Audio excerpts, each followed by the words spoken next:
93,000 కోట్ల రూపాయలతో ప్రాజెక్ట్ కట్టాం, 1,00,00,000 కోట్ల అవినీతి ఎట్లా జరుగుతుంది ఇలాంటి ఉపన్యాసాలతో సరిచెప్పే పని చేస్తోంది తప్పించి తెలంగాణ రాష్ట్ర సమితి అలియాస్ భారత రాష్ట్ర సమితి అసలు ఎన్ని లక్షల ఎకరాలకు నీళ్ళు ఇచ్చారు, మీకు కళ్ళు కనబడట్లేదా, ప్రాజెక్ట్ కనబడట్లేదా, అద్భుతం కనబడట్లేదా, 2.5 ఏళ్లలోనే పూర్తి చేసాం, 4.5 ఏళ్లలోనే పూర్తి చేసాం అని చెప్పుకొస్తోంది తప్పించి 1,00,00,000 కోట్ల రూపాయలు పెట్టి కట్టినటువంటి ప్రాజెక్టుతో ఎన్ని లక్షల ఎకరాలకి నీళ్ళు అందినాయి, అది కదా సమాధానం చెప్పాల్సింది.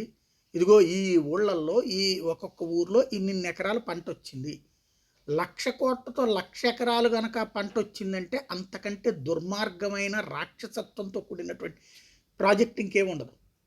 అలా కాకుండా అదొక 50 లక్షల ఎకరాలకో 60 లక్షల ఎకరాలకో నీళ్ళు అందిందంటే దేశంలో విజనరీ ముఖ్యమంత్రి కేసీఆర్ అవుతారు. ఆ లెక్క చూపెడితే ప్రజలందరూ హర్షిస్తారు కదా.